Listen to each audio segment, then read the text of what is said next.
What's happening, Facebook fam? This is Jeff De Jesus, Houston City champion, real master. Just having some fun here playing an ICC, making my first video, responding to Daniel Jones. Heard he was running his mouth. He just never learns. Good evening, everyone. This is Chase coming to you live from the CCB. I'm sitting here with none other than champion, cage match winner. I could say so many names and titles for this guy. I'm sitting here right now with Master Daniel. You could make up so many names for this guy, beginning with Master. He is not the Chicago champion. And when did he become a master? The only part you got right was Daniel, because that's his name. This guy's nobody. It's a pleasure and honor to be here with you. We got so much history, but let's get right to the interview. My question is what's been going on with the CCB? Man, it's been pretty good, man. There's a lot of buzz growing as far as the movement. Tell me a little bit about what's going on with him. Okay, so just the pronunciation's sake, it's Jeff De Jesus, right? Oh, Spanish. But he's a master, another national master that's filling himself out in Houston. He's from the South. So he's scheduled to come up to Chicago. He already showed me that he has his plane ticket. We're going to have a cage match here in Chicago the following week after I whoop Sean Martinez. So he's going to be up the following week so I can put another body under my record. And on the 16th of September, he'll be here. We're going to play a live match, broadcasted live on Facebook from our Chicago Chess Blitzers page. And I'm going to lump him up. Now, the beauty of this match is that he really has an ego at this point. So I believe in putting everything out there on record. So he says, let's do an online match. he's feeling himself, huh? Yeah, me and this guy play an online match, 20 games, 1 minute, bullet, right? Now, if I won't play Hector, I didn't say the guy's name, but if I won't play this cat out of New York. Oh, wow, right? You heard it first from CCB. But if I won't play this cat from New York, right, that wants to get some footage on me, the question would be, why did I agree to an online match with Jeff De Jesus prior to our match on the 16th? Right. Well, I actually found myself in the position of Sean Martinez in relationship to Jeff De Jesus. Wow. So I needed some data to play Jeff De Jesus. And what we did was we hopped online. And the reason I only wanted to play 1 minute, and I'm going to put this out there so that you chess players can learn from this. The only reason I wanted to play 1 minute is because in 1 minute, the time... This guy makes no sense. Does anybody know what he's talking about? He's losing 19 and a half out of 20. He said it was planned. Chess players do not listen to a word he says. Control is so fast that you have no option but to play instinct chess. Wow. So when somebody plays bullet or 1 minute chess, you're only going to see their natural tendencies because they don't have time to contemplate and think up other tendencies. Right. So we played 20 games. The guy won 19.5, which means that I was one draw on my side and there was 19 wins and a draw on his side. So he's really feeling himself, feeling like he really has an opportunity to win. But listen to me.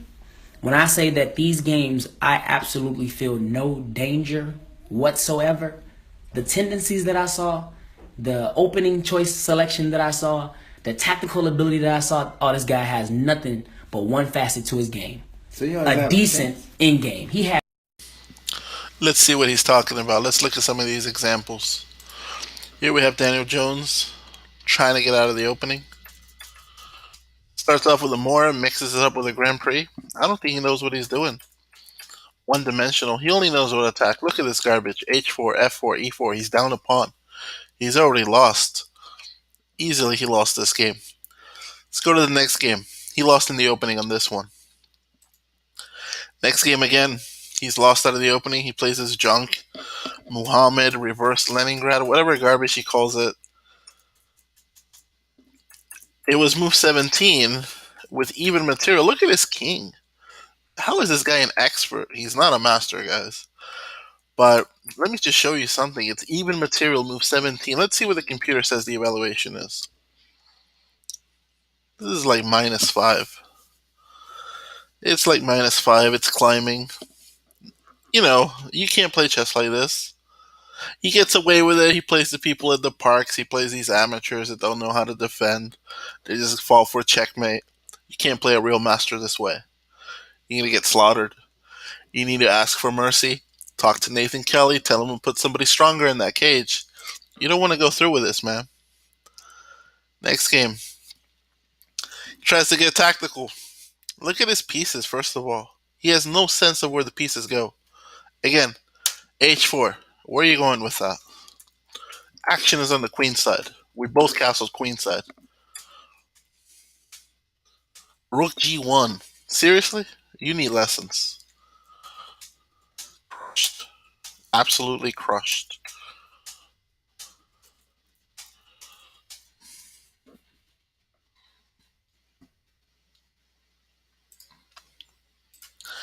Again, he tries to get tactical.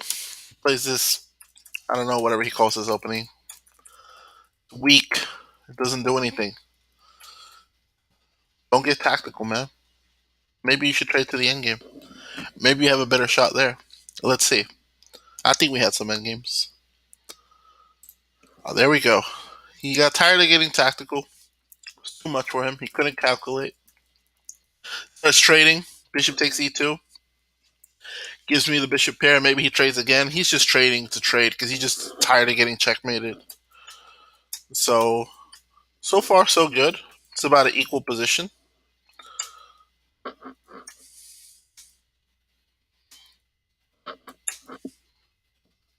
He's just not alert.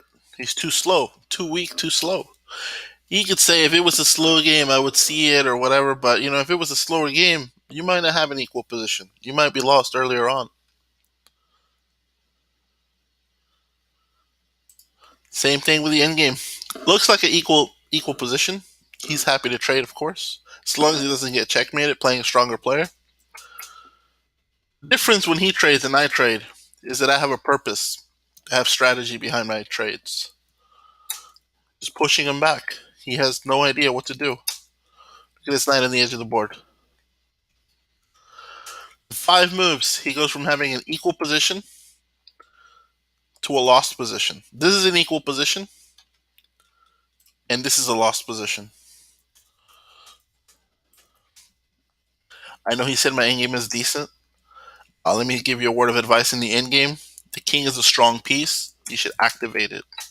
Just like that. One more. He's white. He should be trying to attack me. Instead, you can see any chance he gets, he's just trying to trade pieces. Trade pieces. Please don't checkmate me. I'm tired of this. He can only trade so much, but this is like taking candy from a baby. I just take all the pieces off the board. He has no chance. He's down a pawn and he's still trading. Hopeless. Go straight to a lost king and pawn ending. You serious? This is the guy you want me to play? Alright. Let's see what else he said, because he wasn't done talking shit. Let's see. You named some pretty strong players I've heard out of New York, and I've heard you use some colorful language as far as of what you're gonna do to these guys, and you even gone so far as to lay out their gameplay and their styles and your observations of them. I have to ask, man, out of the 3, which one do you think poses the greatest threat to your supremacy? Because you've been dominating, man. I mean, you've been actually just dominating the sport, man. So, well, let's be clear. First and foremost, let's be clear. He's not supreme to anyone. All the people he's mentioning are masters. He's the only one that's not a master in this scenario. But he's about to say more funny stuff. Sean Martinez and Alex King have both made a name for themselves.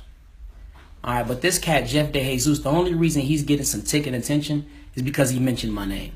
Wow. Prior to him mentioning my name, nobody knew this cat from Houston, Texas. He didn't make no smoke. He didn't make no noise. He was a nobody that very few people even was familiar with. So he's a scrub to you, in other words. He's not a scrub. He has a decent game. I'm not going to be a liar or deny that he has some type of talent. The only reason this guy doesn't know me is because he was playing in under 1900 sections while I was pushing my ratings to 2400. Of course you don't know me. When we play, you play downstairs. You play in a different section. You play in the amateur sections. You're not going to see me in your section. That's why you don't know me.